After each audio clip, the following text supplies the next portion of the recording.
Dear students, Netaji का चश्मा कहानी का संक्षिप्त परिचय आप तक पहुंचाने का प्रयास किया जा रहा है। Please pay attention now. Netaji का चश्मा कहानी कैप्टन चश्मे वाले के माध्यम से देश के करोड़ों नागरिकों के योगदान को रेखांकित करती है, जो देश के निर्माण में अपने अपने तरीके से योगदान देते हैं। कहानी के अनुसार बड़े ही नहीं, बच्चे भी इसमें शामिल हैं। देश बनता है इसमें रहने वाले सभी नागरिकों, नदियों, पहाड़ों, पेड़ पौधों, वनस्पतियों, पशु पक्षियों से, और इन सब से प्रेम करने तथा इनकी सुख समृद्धि के लिए प्रयास करने की भावना का नाम ही देशभक्ति है। डियर स्टूडेंट्स, नेताजी का चश्मा कहानी में एक हालदार साहब होते हैं जिनको कंपनी के काम से एक कस्बे से गुजरना पड़ता था। कस्बा बहुत बड़ा नहीं था, लेकिन उसमें एक लड़कों का स्कूल, एक लड़कियों का स्कूल, एक कारखाना, 2 पनियर सिनेमा घर और एक नगर पालिका भी थी। अब नगर पालिका थी तो कुछ न कुछ करती भी रहती थी। इसी नगर पालिका के किसी उत्साही बोर्ड या प्रशासनिक अधिकारी ने एक बार मुख्य बाजार में मुख्य चौराहे पर नेताजी सुभाष चंद्र बोस की एक संगमरमर की प्रतिमा लगवा दी। अच्छी मूर्ति की लागत अनुमान और उपलब्ध बजट से कहीं ज़्यादा हो रही थी। अंत में कस्बे के इकलौते ड्राइंग मास्टर को मूर्ति बनाने का काम सौंप दिया गया।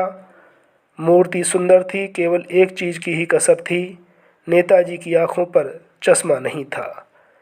एक सचमुच के चश्मे का एक चौड़ा काला फ्रेम मूर्ति को पहना दिया गया था।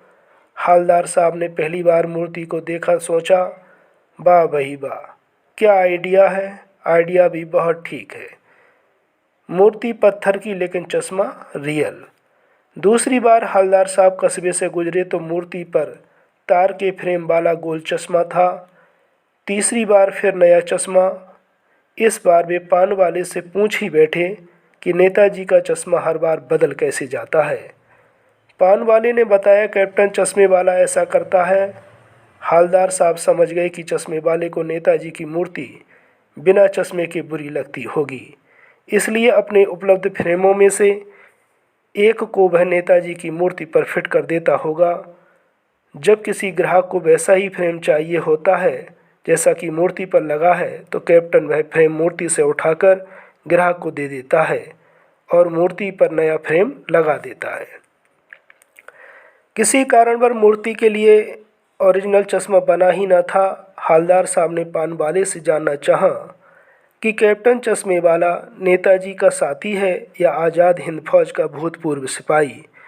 उसने बताया कि वह लंगड़ा फौज में क्या जाएगा, यह तो उसका पागलपन है। हालदार साहब को पान वाले द्वारा एक देशभक्त का मजाक उड़ाया जाना अच्छा नहीं लगा। कैप्टन चश्मे वाले की दुकान नहीं थी, वह फेरी लगाकर चश्मे बेचता था। 2 साल के भीतर हालदार साहब ने नेताजी की मूर्ति पर कई तरह के चश्मे लगे देखे।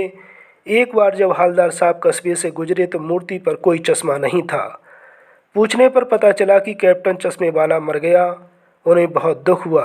15 दिन कस्बे से गुजरे तो सोचा कि वह नहीं रुकेंगे, पान भी नहीं खाएंगे, मूर्ति की ओर देखेंगे भी नहीं। लेकिन आदत से मजबूर चौराहा आते ही आंखें मूर्ति की ओर उठ गईं। वे जीप से उतरे और मूर्ति के सामने जाकर खड़े हो गए। मूर्ति की आंखों पर सरकंडे से बना छोटा सा चश्मा लगा था, जैसा बच्चे बना लेते हैं। ये देखकर हालदार साहब की आंखें भर आईं और वे सोचने लगे कि देश की नई पीढ़ी में अभी देशभक्ति जीवित है। बहुत बहुत धन्यवाद।